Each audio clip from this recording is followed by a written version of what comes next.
Donnie and Dolly. The team is supported by ableauctions.ca. Closing your business? We can help. Friday, and all of our guests today, including Thomas Drance, standing by, brought to you by the Bayside Oceanfront Resort. Experience West Coast luxury and Vancouver Island's winter charm with the Bayside Oceanfront Resort's winter getaway. Stay 2 nights, Rick, or more, and enjoy 25% off, now available every day of the week. Call them directly at 250-248-8333 or visit BaysideResortParksville.com and book your winter escape today. I knew this would happen in the Delaney's OK Tire Langley inbox, but no shortage of people criticizing us for criticizing algebra and calculus. Yeah, well, I'm not really criticizing it. I'm just making a point. That's all. I bet you know what? He's a smart guy. I bet you Thomas Drance from The Athletic, math wizard. He went to Harvard back in the day. Maybe he still is. Thomas joins us now. Thomas, thanks for doing this, sir. How are you? He went to Harvard. A, that was my father. B, no, I didn't. Wasn't a big math guy. Hated math, in fact. I actually still think to this day that I wish they taught it to me in school, like using hockey and poker and all the things that later got me into math, which was probability and regression and understanding stuff like that. You know, I really wish they taught it to me using that, because then I probably would have been into it. But the way that it was taught to me in high school, no, I was out. I was like pure history and English and stuff like that after about grade 11. Yeah, shockingly, all of us can relate to not being great at math. Okay, so Thomas, I know the Canucks are playing Dallas tonight, but this news about the cap is really interesting. It's going up, I think. Fascinating. Yeah, I think maybe more than a lot of people thought, up to $95.5 million last year, for example. Just your reaction to that and how it might relate to the Canucks, in particular, Quinn Hughes.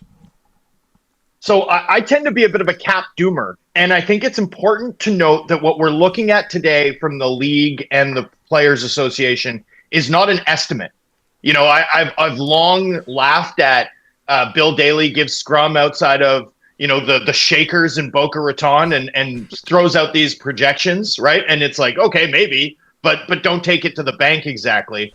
This is different. This is an agreement. This is an agreement between the league and the PA.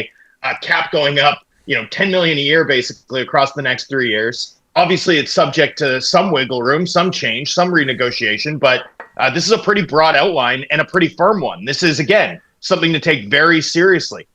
Giving teams multiple years of relative certainty in terms of where the cap is going is a phenomenal change, something that the league was discussing implementing with the PA right before the pandemic. To get it done now, I think is a tremendous boon to hockey operations groups from a team building perspective. It's something the league hasn't had, since the cap was implemented in 2005. And when you sort of think about it, there have been years. I remember I remember working the draft in Florida when I was still a member of the Florida Panthers, and that was during the legal tampering period that the NHL had, where you could, wine and dine free agents. And we had a pretty good sense at the time that, like, Bobrovsky and Brett Connolly and Anton Strawman and, there were some big name free agents that the Panthers were in on. We were about to sign 150 plus million worth of contracts. Cap wasn't settled at the draft. That was 4 days out from the opening of the market, right? I mean, think about that. Like, even to have next year's cap set before the end of January, it is a massive change from where the league has been, even in some of its more functional seasons across the last decade. And we're not just talking about the cap being set for next season. We're talking about it being relatively set through, 2028. I mean, that is a tremendous change. I think it allows for a lot of creative stuff. And I think the implications are going to be really far reaching. To give you a Canucks example, a month ago, I think we were pretty worried about, like, Niels Höglander, 3x3, given his performance this season. Well, he's played pretty well this last month, but even beyond that, $3 million, in a $88.5 million cap environment is a very different thing from $3 million in a $115 million cap environment. In terms of the percentage of cap that occupies, that becomes a thing where, hey, you don't really need him. Like, if he doesn't end up being, a mainstay in your top six or even on your third line, it's still a contract that you can easily work around. That's not going to keep you up at night by any means. Little changes like that, the JT Miller, $8 million. Okay. JT Miller and Elias Pettersson both being on the block. 11.6. You ever brought that up on your show, Donnie? 11.6? No, Rick did. Rick did, actually. Never. Rick did today. Never come up, right? So here's the thing about 11.6. 11.6 relative to an $88.5 million cap is a big number. 11.6 relative to a $115 million cap, it's still a big number, but it's the equivalent of $7.8 million today, right? JT Miller, $8 million, 3 years down the line, that's the equivalent of $5.5 million today. Right? I mean, those are totally different numbers that totally change the risk profile of two players that the Canucks very clearly have on the trade block. So I would think, in a variety of different ways, today's certainty, the certainty that the Canucks gained to get today and that other teams around the league, I actually think it materially changes some of the dynamics of what we've been obsessively talking about across the last 8 weeks. Let's talk about this team. 3 straight wins in Dallas tonight. Demko again gets the start. Hey, what are they doing right here in the last week since that Washington game, Thomas? Goaltending. Mm-hmm. I mean, truly, I thought that Demko performance in Nashville was incredible. I thought Lankinen was sturdy in both of his appearances. The Canucks are shooting hot. They had no shooting luck across that sort of 8-game stretch where they won just one. They were finishing on 6% of their chances. That's doubled.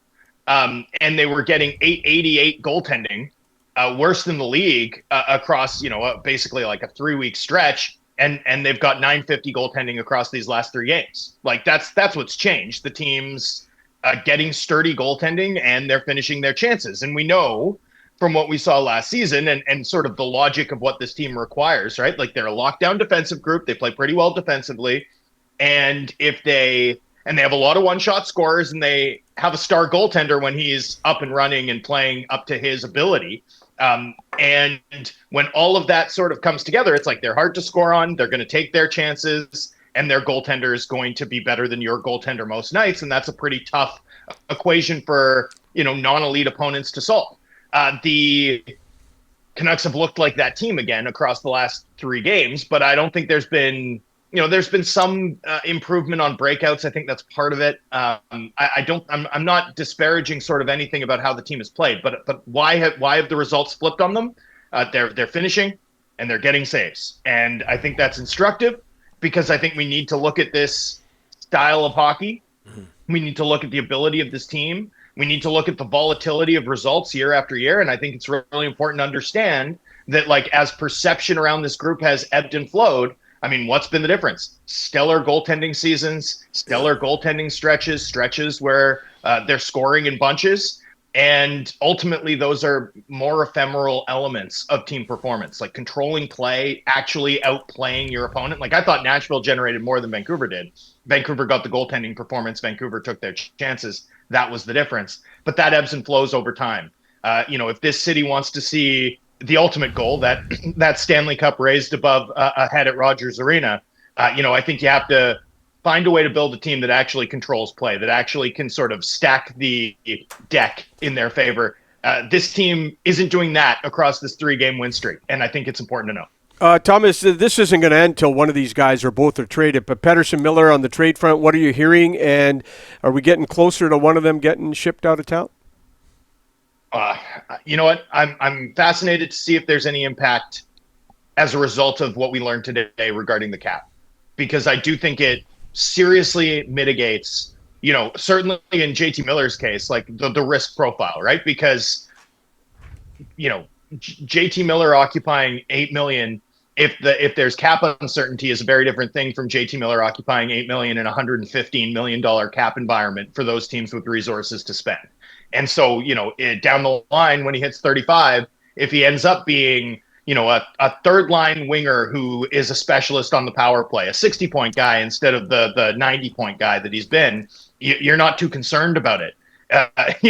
With the cap going up as much as it's poised to, does that change how teams value the sort of potential short-term boost that he can clearly give to a lot of groups? It's been quiet for me in terms of working this story. I'm a little bit sick of it, to be totally honest with you, gentlemen. I do expect that there's too much water under the bridge for something not to give before the trade deadline. I'm fascinated to see exactly how things track with Brock Besser. Does it feel to you, Rick? I'm curious to get your thoughts on it. Does it feel to you like we're a little too late for this group to make like the sort of case that would be required to stick together for another run here? I mean, if they win tonight, if they beat Detroit, like if we're talking on Monday about a team on a 5-game win streak, does that change minds, or does the team know the score here? What's your take on that? That's a great question, Thomas. But I mean, every day they're taking calls on Pettersson and Miller every day. And look where we are with Besser. 5 weeks to the deadline. No deal. Is he gone? Like at the trade deadline, Thomas, they could be a massively different looking team.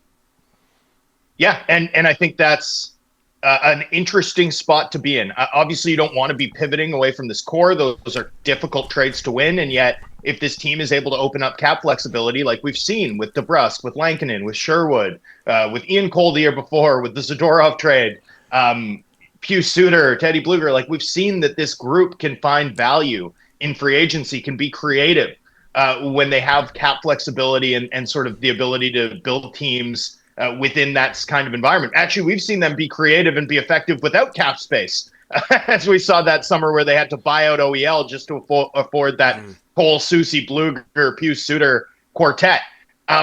So, I don't think pivoting is necessarily a death knell to this team's playoff chances by any means, although that Calgary trade, I think that's an interesting one. I think that makes them a far more realistic hang-around contender.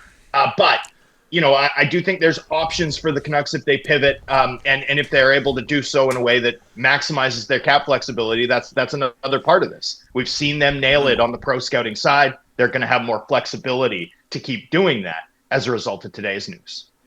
Hey, just so you know how this works, we ask you the questions. Yeah. Okay, just so you know. All right, go do some calculus. Yeah.